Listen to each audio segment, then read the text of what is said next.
Следната недела ќе бидат познати имињата на новиот вице-премиер како и министерот за животна средина по заменувањето на Изет Меджити, потврди премиерот. Ова ќе бидат кадровски решенија само за празните места. Апсолутно ќе ги поднесеме. Не, на почетокот на следна недела ќе ги поднесеме имињата. После за другите, откако ќе заврши конгресот, така? Потоа имаме план на активности што планираме да ги правиме и внатре-партиски и потоа со институциите, така што да се додиме чекор по чекор. Фотелјата на Беким Сале за вице-премиерската позиција веќе договорена, тврдат од Вреди. Иако не сакаат да откриваат имиња, велат во завршна фаза се разговорите и за позицијата во животна средина.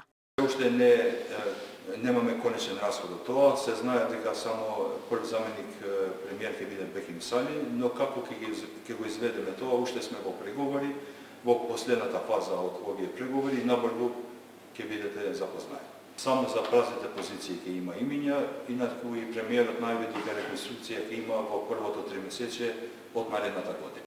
Неофицијално, според информации на носител од коалицијата Вреди, министерската позиција во животна средина ќе ја пополни поранешниот владен портпарол Мухамед Хоџа, а со реконструкцијата на владата, според истите извори, Армен Фетаји од вице-премиер за добро владење ќе премине во Министерството за евроинтеграции.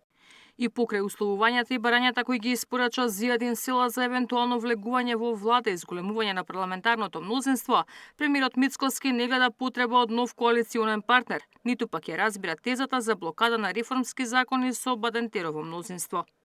Мислам дека како влада имаме историски високо мнозинство во парламентот, двотретинско, и во овој момент нема такво размислување. Погрешна е таа теза.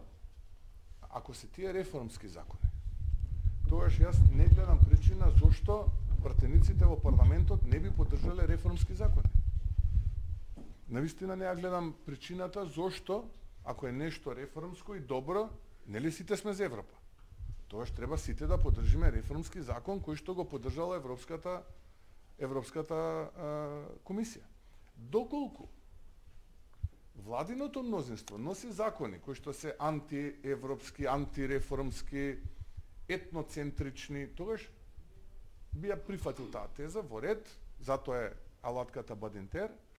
Наспротни Мицкоски, албанскиот владин партнер пак не гледа проблем за нови партнери во влада. Велат течат разговори, но детали не споделуваат. Ивана Соколовиќ, Најдова, Сител телевизија.